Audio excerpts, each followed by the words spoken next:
If he had not fallen, he would have remained one of the wisest of the Maiar, Saruman the White, leader of the Istari, head of the White Council, and yet one of the greatest villains in the Lord of the Rings. Today we're diving deep into Saruman's entire master plan, from his origins before the world began, all the way to his pathetic end as Sharkey, the petty tyrant of the Shire. And along the way, we'll uncover the jealousy, deception, and ambition that drove him to try to claim dominion over Middle-earth itself. This is the full story of how Saruman fell. Welcome to You Shall Not Scroll, where we explore the lore, the legends, and the deeper themes behind Tolkien's world. Saruman began not as a man, nor even as a wizard, but as a Maia spirit named Curumo, of the people of Ale. This origin is important. Ale's people were builders, craftsmen, and lovers of order, but they were also susceptible to pride, even when Ale's own greatest pupil, Sauron, fell for the desire to dominate. Saruman shared that flaw. When the Valar decided to send emissaries to Middle-earth to oppose Sauron, Saruman was the first and most powerful who volunteered. But Tolkien noted something critical. He had been offered the leadership of the Order, but he resented that Gandalf was also chosen. Saruman was not merely powerful, he was proud and he was jealous. From the very beginning, Tolkien sets up his downfall. The Istari, or wizards, arrived around the year 1000 of the Third Age to contest the growing threat of Sauron, but they were in the guise of old men who were subject to fears, pains, and weariness of the earth, able to hunger, thirst, and be slain. They did not die by age, though, due to their divine nature, but they were not allowed to show their true form or powers unless in an act of emergency, when the enemy was too powerful for the free peoples to fight them alone. They could not rule or dominate, and their role was to inspire the free peoples to fight for themselves. This is in response to the direct action they took that backfired in previous ages. However, since the Istari were clad in bodies from Middle-earth, like elves and men, they could fall from their purposes and do evil. This is what happened to Saruman. Saruman the White fell from his high errand and, becoming proud and impatient and enamored of power, sought to oust Sauron, but he was ensnared by that dark spirit mightier than he. Tolkien explains that the wizards are not like wizards or magicians of later legends. Wizard is a translation of Quenya or High Elven, Istar, which is a member of an order, claiming to possess and exhibiting eminent knowledge of the history and nature of the world. There were 5 Istari who were sent to the north of Middle-earth: Saruman, Radagast, 2 blue wizards named Alatar and Palando, and Gandalf. Saruman was chosen to go to Middle-earth by Ale, and Alatar was sent by Orome. After no one else was picked, the leader of the Valar, Manwë, wished Gandalf, then named Olorin, to go as well, but Gandalf said he was too weak and he feared Sauron. Manwë responded saying that was even more reason he should go. Then Varda, Manwë's wife, said Gandalf should not be the third, and this greatly upset Saruman. The Valar were trying to elevate Gandalf over Saruman, and it started his jealousy towards Gandalf. Yavanna, Ale's wife, then chose Radagast to go, and Orome also chose the second blue wizard Palando to round out the 5. Saruman was the eldest of the Istari and first to come to Middle-earth. He was described as having raven hair, a fair voice, and clad in white. He was named Curumo, the man of skill, by the Eldar, and it was the men of the north who gave him the name Saruman. He was considered the head of the order, even by Gandalf, and that made him the strongest, or highest in Valinorian stature, of the 5, Gandalf being the next in line in the order of power. When the Istari arrived in the west of Middle-earth, Círdan, the Lord of the Grey Havens, immediately read their hearts. He perceived that Gandalf, who arrived looking small, weary, and humble, was in fact the wisest. He even gave him the elven ring Narya, the Ring of Fire. This infuriated Saruman, who was skilled in uncovering all secrets and found out about the gift to Gandalf. Tolkien wrote, "Yet the White Messenger became aware of this gift and begrudged it, and it was the beginning of the hidden ill will that he bore to the Grey, which afterwards became manifest." So before Saruman ever looked into a Palantír, before he ever studied the ring, before Isengard, the seed of his downfall was already planted. Just as the Istari arrived in Middle-earth during the Third Age, Sauron began to spread his shadow in Mirkwood, and this is when the White Council was formed. The council consisted of Elrond, Galadriel, Círdan, and other lords of the Eldar, and with them were Gandalf and Saruman. Saruman was chosen to be their chief because he had studied the devices of Sauron of old. Galadriel had wished it was Gandalf at the head of the council though, and Saruman begrudged him that, for his desire of mastery had grown great, but Gandalf refused the office. He would have no ties or allegiances save for those who sent him, and he wouldn't live in one place being a wanderer, and he would not be subject to any summons. The second time the council met, in 2851 of the Third Age, Gandalf urged an attack on Dol Guldur, since he went the year prior and found out Sauron was the cause of the shadow. But Saruman overruled him, and he began to search the Gladden Fields for the ring himself. He learned of Isildur's End there while he was studying the lore of the rings. He did not want the council to sweep Sauron away from the area because he believed the ring would seek for his master, who was close by in Dol Guldur. Saruman was willing to let Sauron grow so he would have a better chance of finding the ring. Saruman's research into Sauron and ring lore started out with fascination, but it soon turned into desire. He now saw Sauron as a rival instead of hating his work. And then critically, he located the necklace that had held the ring to Isildur's neck, as well as Elendil's lost royal jewel, the Elendamere, somewhere near the Gladden Fields. This discovery bolstered Saruman's belief that the One Ring would return, and he wanted to be there when it did. Saruman was now a full-blown traitor and wanted the One Ring to order the world to his will. In 2939 of the Third Age, Saruman then discovered that Sauron's servants were also searching for the ring at the Gladden Fields, which meant Sauron learned of Isildur's End. Saruman was alarmed, but he did not tell the White Council anything.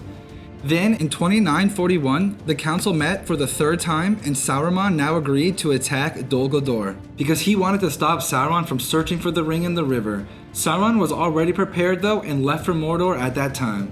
In 2953, the council met for the fourth and last time and debated the rings. Saruman lied and told them that he thought the One Ring vanished down the river and into the sea long ago, and he did not think it would ever be found. He had officially stopped cooperating with the council.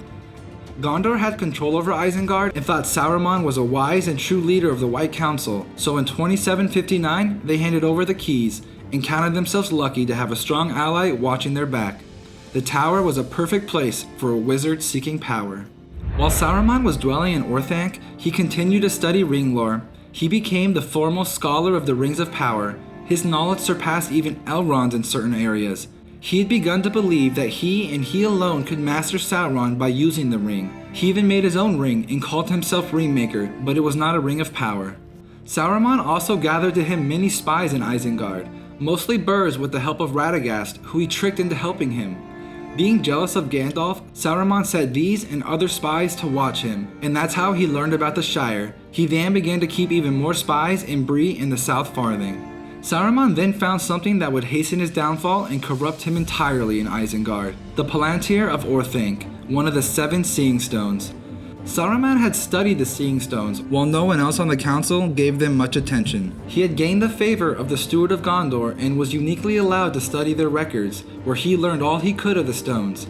He had become convinced that the Orthanc stone was still intact inside the tower. And if Beren, the Steward of Gondor, knew this, then he was pleased having the head of the Order guarding the stone. The Palantír have an entire history and their use could be complex, but simply they are a two-way communication device. Importantly, the stones don't lie. They can't show things that aren't true, but they show selective truths that usually make the observer draw wrong conclusions. And only the person or being with a mightier will, or one who has the true right to the stone, like Aragorn, can prevail in controlling the stone and what someone else will see and hear. Sauron uses the nature of the selective truth of the stones to corrupt and cause despair for both Denethor and Saruman. In the year 3000, Saruman first dared to use the Palantír. He then became quickly ensnared by Sauron, who had the Ithil Stone. Sauron was able to manipulate Saruman by showing him only the strength he possessed, and he controlled the narrative of ultimate defeat for the West. He was amassing large armies, so it wasn't a lie, but Saruman didn't have the full picture. He failed to see that Isildur's heir was coming back, and that the men of Rohan and Gondor were banding together, and that Frodo was trying to get the ring to Mount Doom. He was denied this view of hope and was driven into despair. Saruman became a traitor to the council. At this time, his rivalry with Gandalf had reached its peak. He knew Gandalf was more powerful than he let on, and that the people of Middle-earth trusted and liked him more. Saruman openly treated Gandalf with disdain, but secretly he feared him and kept tabs on all his movements. He was not sure how much Gandalf perceived of his treachery. That's when, in 3018, Gandalf happened to stroll into Isengard to tell Saruman he knew where the One Ring was, and that's when Saruman no longer was willing to hide his intentions. He tried and failed to recruit Gandalf and then imprisoned him. Gandalf of course escaped, and then Saruman started to build his army and sent out his own troops to look for the ring and find Frodo. One version of the story then says that the Nazgul reached Isengard roughly 2 days after Gandalf managed to flee. When they confronted Saruman, he relied on the persuasive power of his voice, insisting that he had no knowledge of the ring's location. Saruman then shifted the Nazgul's attention towards Gandalf, claiming the Grey Wizard held the answers they wanted. Following Saruman's hint, the ringwraiths turned back to the main road, where they unexpectedly ran into Grima Wormtongue. Grima was traveling to report Gandalf's appearance in Edoras when he was confronted by the Nazgul. Fear overtook him. Desperate to save himself, he admitted that Saruman had been withholding important information and told the ringwraiths the route that would eventually lead them towards the Shire. So what was Saruman's plan? Well, Saruman envisioned a future where Sauron and the Free Peoples would destroy each other, weakening both sides. He would then join Sauron and be patient until he could replace him. You see, Saruman desired to save the world, but he only wanted to dominate. He figured he would eventually find the One Ring, and with the ring, he could overthrow Sauron. Then, finally, he would set himself up as the new Lord of Middle-earth. He told as much to Gandalf while he was trying to recruit him. This wasn't a plan born of madness, it was calculated, strategic, and terrifying. Tolkien summarizes his mindset perfectly. Saruman had fallen under the dominion of Sauron, yet he still believed he could rival him. He was playing both sides, and he was convinced he could win. It turns out, Saruman is not a very good leader. He made many mistakes, but one of the first was sending the Uruk-hai to hunt for Frodo. He did not have enough information for them to even capture the correct person, and they openly fought with the orcs of Mordor. A more secretive and personal approach would have been smarter, but his worst mistake proved to be the cause of his downfall. The Battle of Hornburg. This battle exposes how bad Saruman was at war. In his defense though, it was Sauron who commanded him to attack Rohan so they couldn't come to Gondor's aid. Either way, his strategy was fundamentally flawed. Saruman was planning on Theoden being incapacitated by Wormtongue and didn't foresee Gandalf the White having enough power to heal him. He underestimated the Rohirrim and their ability to muster. Saruman committed his entire army to one assault, believing he had the power to break the fortifications. Helm's Deep was an imposing structure, and a siege would have worked better, but Saruman did not have the time to starve them out. They were also far from their homes, and supply lines would be needed. Saruman also failed to secure the rear on the dike. Helm's Deep's first defense, the dike, should have been Saruman's fallback line. Instead, he bowled forward, leaving a perfectly defensible position. Most importantly, he failed to anticipate Gandalf's return. In his defense, it was a eucatastrophe, something not to be looked for, but he knew Gandalf's Maia nature, and a backup plan would have been excellent. Maybe some reserve forces, but this didn't happen. And then worst of all, he ignored the forest. Saruman didn't lose to Rohan, he lost to the natural world he had desecrated. His industrialization was no match for the natural powers of the world. The Ents and Hurons would not abide Saruman abusing their forest, and with the help of Pippin and Merry, they came through in a big way. Ultimately, Saruman's arrogance blinded him. Saruman the White was supposed to represent purity, wisdom, and leadership. He was the chief of the Istari, and his power matched his rank. But once he strayed from his appointed mission to help the Free Peoples, he was in risk of losing his position. And then, after he started to breed orcs and build an army, it was over for him. He even proclaimed himself Saruman of many colors to Gandalf when he was trapped in Orthanc. Gandalf, though, sacrificed himself and was sent back by Eru himself, with new power and authority, the power and authority previously granted to Saruman. Gandalf the White was more powerful than Gandalf the Grey, and this is why he was able to free Theoden and why he's able now to cast Saruman from the Order of Wizards. Gandalf replaces Saruman and breaks his staff in half. Even without his main powers, Saruman is still very dangerous though. After his defeat, Saruman had only one weapon left, his voice. Tolkien describes it as a voice of wizardry, seductive, full of hidden powers. Even Theoden, liberated from Grima, nearly yielded again. Saruman could still manipulate, he could twist words like daggers. Eventually, he was able to use that power of his voice on Treebeard and leave Isengard. And the great Saruman of many colors was reduced to a wandering beggar. He then turned north, the one place he had his mind on for a while, thanks to Gandalf. Tolkien wrote that one of the earliest signs of Saruman's corruption was oddly humble. He became obsessed with pipeweed. Gandalf loved the Shire. Saruman dismissed hobbits as insignificant, but he watched Gandalf carefully and noticed how much he visited them. And then Saruman wondered, why does a Maia care so much about these little folk? Suspicion turned to imitation. He studied their crops, their trade routes, and their geography. He even spied on them. Gandalf would later say, I wondered often what Saruman was doing in the Shire. This was not innocent curiosity, it was reconnaissance. Saruman understood that the Shire was tied to Gandalf, and that Gandalf was tied to the ring. Thus, the hobbits became part of his grand design. That's when, after leaving Isengard, Saruman crept north to the Shire, the place his agent, Lotho Saxful Baggins, had already seized control of. Lotho had been working with a squint-eyed southerner who was actually Saruman's servant. Unable to strike directly at Gandalf, Saruman turned his spite towards the hobbits, knowing how deeply Gandalf cared for them.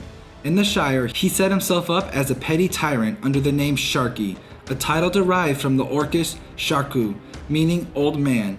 With Grima's help, he quietly removed Lotho and took full command of the corruption spreading throughout Hobbiton. His rule didn't last long though. The hobbits eventually rose against him in the Battle of Bywater, overthrowing his entire operation. When Frodo confronted Saruman afterwards, he showed mercy and ordered him to leave the Shire forever. Saruman pretended to accept these terms. But as Frodo urged Grima to break free of Saruman's control, Saruman spitefully revealed that Grima had murdered Lotho, information meant only to shame him. Grima protested that Saruman had forced him into it, but the wizard only mocked him and struck him aside. That final humiliation pushed Grima past his breaking point. As Saruman walked away, Grima, driven by years of abuse and rage, drew a knife and cut Saruman's throat from behind. With that act, the life of the fallen wizard finally came to an end.